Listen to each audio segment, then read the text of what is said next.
जब श्री राम जी का जन्मदिन था तो हमने भेंट ये दी थी कि आगे से हम अपने श्री राम जी के एक कृत्य को जिसपे शंका पैदा होती है, जो एक झूठा प्रकरण है जिसमें माता सीता की अग्नि परीक्षा और उसके बाद जब माता गर्भवती थी तो उस समय एक अज्ञानी के कहने पे भगवान श्री राम जी द्वारा उनको जंगलवास दिया गया, वनवास दिया गया।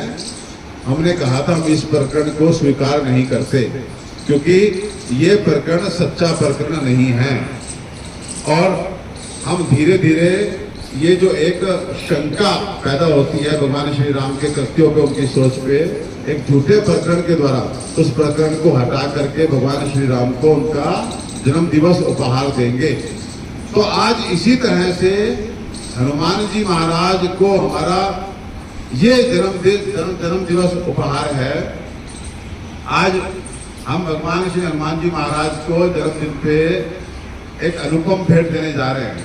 वो ये कि ऐसे शक्ति और भक्ति के पुंज, एक ऐसा व्यक्तित्व जो चिरंजीव है, उस व्यक्ति को आज से कम हम लोग बंदर नहीं कहेंगे। वो वानर थे, वन में वास करने वाले नर मतलब वानर। आज के टाइम पे आप जाइए, जो लोग आदिवासी हैं वो शक्ल में भी आपसे थोड़े से अलग होंगे, बोली में भी आपसे थोड़े से अलग होंगे, लेकिन वो जानवर नहीं है, वो बंदर नहीं है। अरे जो व्यक्ति चारों वेदों का ज्ञाता हो, विद्यावान गुणी अति चातुर, अरे कब से बंदर पढ़ाई करने लगे, विद्यावान होने लगे हैं? हाथ वज्र और ध्वजा विराजे। कौन सा बंदर हाथ में वज्र और ध्वज लेके चल रहा है और कांधे मुंज जनेऊ साजे? तो ये जो हमने अब किस वजह से ये गलतियां हुई और क्या कारण था? कोई गलती हुई, कहीं शब्दों की गलत विवेचना हो गई हमारे बड़ों के द्वारा, या कोई षड्यंत्र हो गया। ऐसे लोग आए हैं जैसे आप श्री हनुमान जी महाराज के शक्तियों का बखान कर रहे हैं, तो हमारे किसी व्यक्ति ने उनके उस रूप को उसमें ही कहानियां लिखी कि पूछ उनकी इतनी शक्तिशाली थी, उस पूछ के इतने गुणगान कर दे कि वो पूछ ही स्थापित हो गई कि पूछ थी। मैं फिर कह रहा हूं, हमारी बातें अभी पहले थोड़ी कड़वी लगेंगी लोगों को कि ये बहुत ज्ञानी बनते हैं। अरे भाई ज्ञानी बनते नहीं है, लेकिन ज्ञान की विवेचना का प्रयास तो जरूर करेंगे। हम नहीं ज्ञानी हैं, लेकिन जो जिज्ञासाएं हमारे आने वाली पीढ़ियों को हमारे अपने धर्मों में आस्था को कम करें। मेरी बात पर बहुत ध्यान दीजिएगा। वो कोई भी विषय, वो कोई भी हो में हमारे धर्म के प्रति या हमारे इस तरह के महान व्यक्तित्वों के प्रति आस्था को कम करें। हमने उन सबको अब शुद्ध करना है। अब हमने उस हर कहानी को जो संदेह पैदा करती है, जो ज्ञान से ज्यादा हास्य का विषय रखती है, उसे वापस से करेक्ट करना है, शुद्ध करना है। उसे कौन करेगा? मैं आपसे इस मन से पूछता हूं, उसे कौन करेगा? मैंने इस प्रकरण को कि आप अब श्री हनुमान जी महाराज को बंदर कहना छोड़िए और बंदरों को देखकर हनुमान जी कहना छोड़िए, ऐसा मैंने कुछ लोगों से विचार किया और उनसे कहा कि आप व्यास जी की गद्दी में बैठते हैं, बहुत लोग आपके सामने होते हैं, आप इस प्रकरण को उठाइए। उन्होंने पता क्या जवाब दिया? 3 शब्दों का, ना बाबा ना। ये बहुत बड़ा विषय है, इसे हम नहीं छेड़ सकते। ये वो लोग हैं जो सिद्ध लोग हैं, उन्होंने ना कर दी। जब हमारे सिद्ध ना कर देते हैं तो वही परंपरा बन जाती है।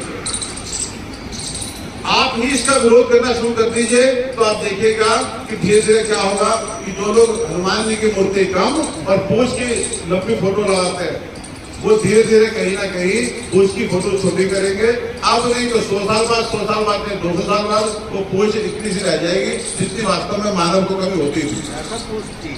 उनकी पूछ थी क्योंकि उनकी शक्ति और भक्ति में ताकत थी, इसलिए उनको लोग पूछते थे, वो वाली पूछ नहीं थी। ध्यान दीजिए शब्दों पे। अरे तुलसीदास जी का एक दोहा अभी पीछे बड़े विवादों में पड़ा था कि भैया अज्ञानी को, क्षुद्र को, महिला को, ये सब ताड़न के अधिकारी।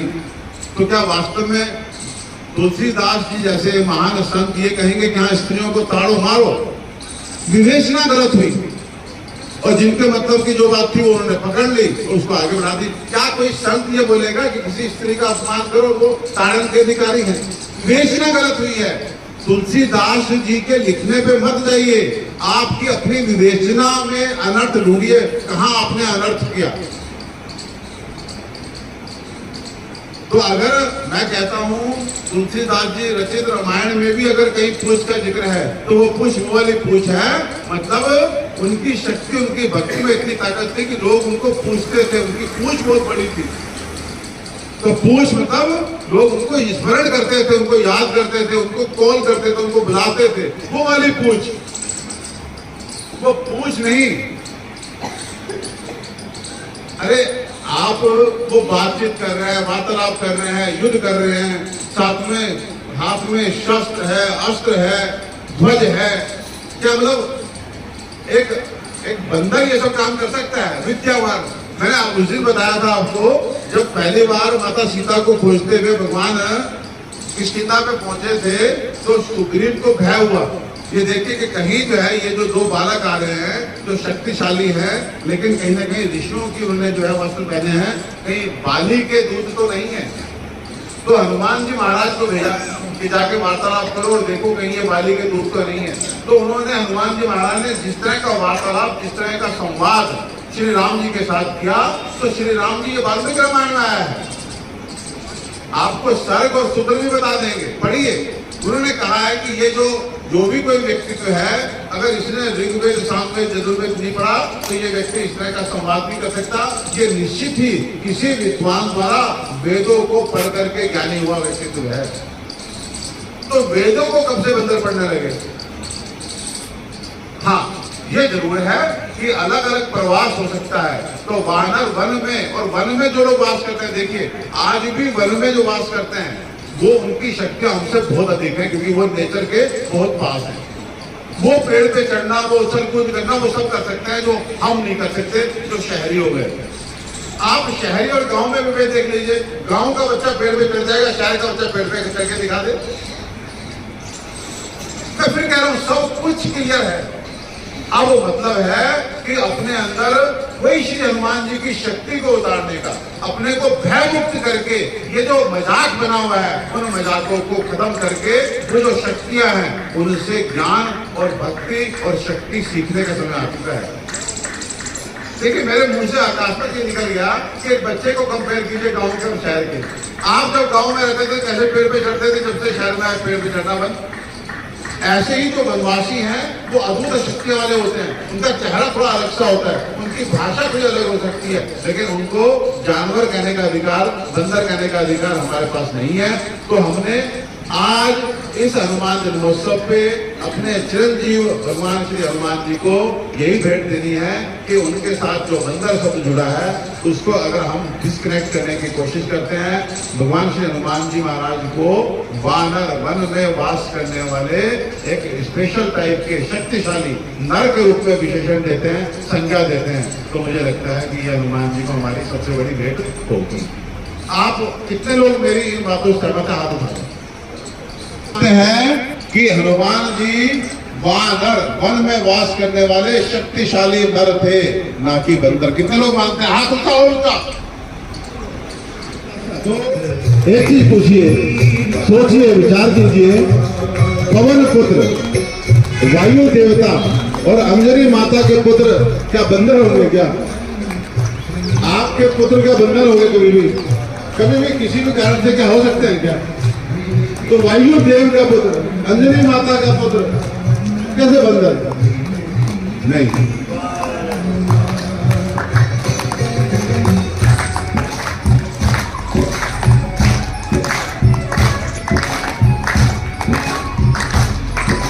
मैं कह रहा हूं तुलसीदास तो नहीं बन सकते, लेकिन तुलसी के दास बन के उनकी विवेचना जरूर कर सकते हैं। जहां जहां हमें लगता है शंका पैदा हो रही है उसके या तो अर्थ को सही लिखें, या अगर वो चीज हम अर्थ नहीं लिख सकते तो उस चीज को वहां से हटा दें, क्या दिक्कत है? अब हमें, मैं फिर कह रहा हूँ, खुले मन से कह रहा हूँ, बिना किसी भय के कह रहा हूँ, अब हमें नई गीता चाहिए, अब हमें नई रामायण चाहिए, हमें अब नई भागवत चाहिए। अब हम हर उस पुस्तक को जो हमारा गौरव है उसमें हम छटाई करेंगे। ठीक उसी तरह से जैसे स्वादिष्ट दाल और स्वादिष्ट सब्जी घर में लाते हैं, लेकिन कभी कभी कुछ साफ करनी पड़ती है, 2 4 6 8 10 कंकड़ निकाल करके फिर उसका स्वाद लेते हैं। ऐसे ही हम चाहते हैं कि गीता में, रामायण में ऐसी कोई बात किस कारण लिखी गई वो भी हमें नहीं पता, कि वो हमने ही अर्थ का अनर्थ निकाला, विवेचना गलत की, या कोई षड्यंत्र था। अब हम आजाद हैं तन से, मन से, और भगवान की दया से पूरे विश्व में हमारी अब इस समय गौरव है। अब भी अगर हमने अपने धर्म ग्रंथों को ठीक नहीं किया तो फिर यह मौका कब मिलेगा? नहीं मिलेगा। जब विलुप्त हो जाएंगे तब थोड़ी मिलेगा। अब इस समय हम लोग सक्षम हैं, हम करें आने वाली पीढ़ियों को एक साफ सुथरी रामायण, साफ सुथरी गीता, साफ सुथरा व्यक्तित्व राम जी का, साफ सुथरा व्यक्तित्व श्री कृष्ण महाराज का, साफ सुथरा व्यक्तित्व श्री हनुमान जी महाराज का, और अपने जितने ऋषि हुए हैं उन सबका साफ व्यक्तित्व हम दें। हर तरफ हमें देख रहे हैं कि त्रुटियां भरी पड़ी हैं, और उसके पीछे हम ही कारण हैं। हम ही अपने भगवानों को हास्यास्पद बनाते हैं, नहीं बनाना है। तो आज हनुमान जी महाराज को इस सनातन योगश्री की तरफ से ये गिफ्ट कि हनुमान जी महाराज आप तो बहुत ही सुंदर नर थे, आप बंदर नहीं थे। आगे से कभी भी बंदर को देख के हनुमान जी की याद और हनुमान जी को देख के बंदर की याद हमारे मस्तिष्क में नहीं आएगी और नहीं आनी चाहिए।